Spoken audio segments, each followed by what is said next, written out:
Hello there, friend. My name is David McLeod, and I am your Life Mastery Coach and a senior partner at the Wellness Universe.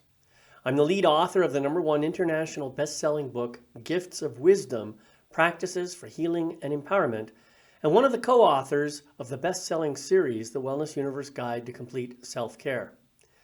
Welcome to Life Mastery Soul Memos, my monthly series designed to help you expand and magnify your life, one simple idea at a time.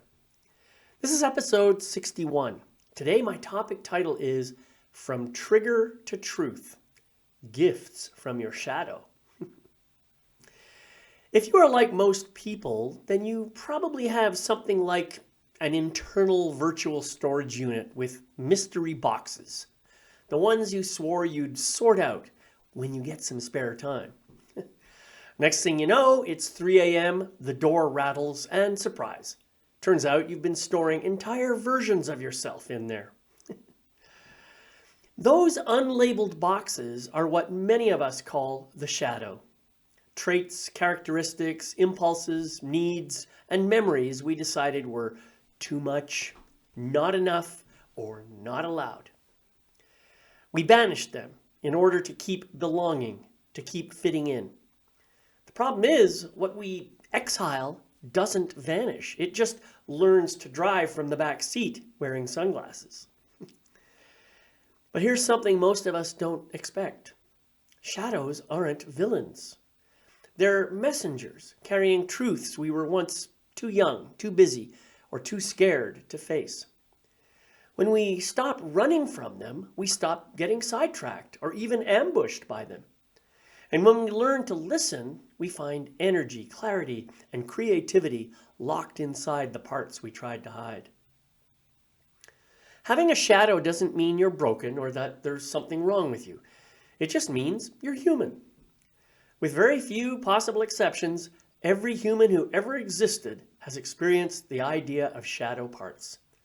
The aim isn't to conquer or shame these parts, it's to integrate them, so they can take an appropriate seat at the table of your inner life. Think less courtroom, more roundtable, with you at the seat of honor. So how do we turn toward the shadow without getting swallowed by it? We can learn and practice a few gentle moves, small, repeatable, and surprisingly kind. Here are a few examples for you. 1.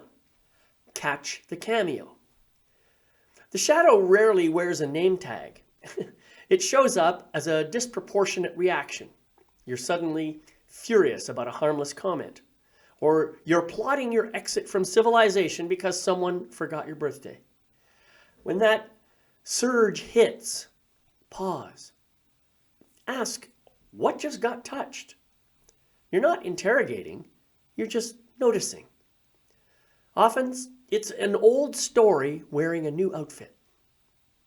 2. Name what's here. Vague labels keep shadows foggy. Precision brings relief.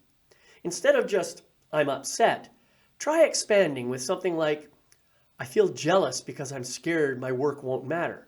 Or, every time the spotlight lands on me, I start to shrink because I hate being judged. When you call things by their true names, you begin to accept them as they are, and your system settles. You're not making the feeling bigger, you're making it visible. 3. Appreciate the intent. Every shadow behavior started as a strategy to keep you safe or connected. Perhaps perfectionism shielded you from criticism, or people-pleasing kept conflict at bay. Or maybe anger created a perimeter when you didn't have other tools. Say it out loud. Thank you for protecting me. I am grateful that you want to keep me safe. Appreciation lowers the volume so you can renegotiate the role. 4. Offer micro repair. When a younger part surfaces, you become the adult it needed. Try a 30-second practice. Hand over your heart, slow breath, and a sentence like, of course you're scared. I'm here. This isn't indulgence. You're teaching your nervous system that it doesn't have to scream to be heard. There are many more small steps you can take to raise your awareness of your shadow and learn to integrate its real gifts into your life. Reach out to me if you'd like more information about this. Now, if you like to have scientific background for your soul work, well, here are some snippets to explain why these moves help. 1. Naming feelings, what psychologists call affect labeling, calms the amygdala, the brain's smoke alarm, and recruits prefrontal regions that support perspective and choice. 2. Cognitive reappraisal, that is, rethinking what a trigger means, reliably reduces negative emotion and physiological arousal. 3. Mindfulness strengthens attention and emotion regulation networks, so you can notice without getting swept away. 4. Expressive writing helps organize fragmented memory into a coherent story and has even been linked to better health outcomes. 5. Exposure and memory reconsolidation research shows that revisiting old fears while grounded can update the brain's threat map, so yesterday's danger stops running today's show. And 6. And self-distancing techniques, talking to yourself like a wise coach or dialoguing with a younger part, reduce stress and promote wiser reasoning. Translation: when you compassionately excavate and make sense of your shadow, you're not just being poetic, you're rewiring your system for more freedom.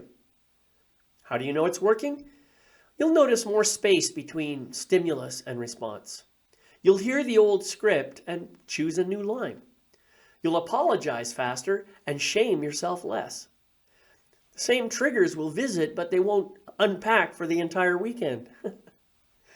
As you do more and more illumination and integration, you'll just naturally find your range of choices expanding as well. A gentle warning though, some shadows carry trauma that can be very overwhelming.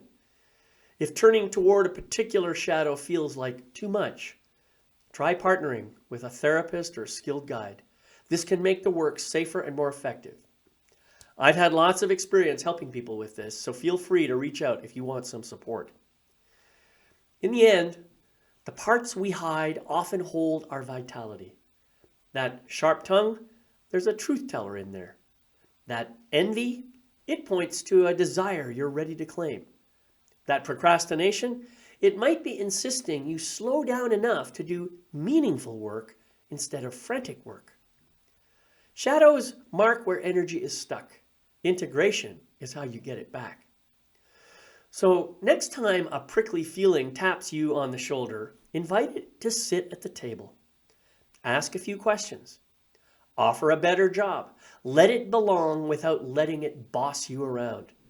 You may not love every story it tells, but you'll love who you become by listening. Steadier, kinder, more whole. We don't outgrow our shadows, we befriend them. And in that friendship, we discover the light we were chasing was never out there. It's been waiting in the closet behind the mystery boxes right next to the holiday lights and that jacket you forgot you owned. Open the door.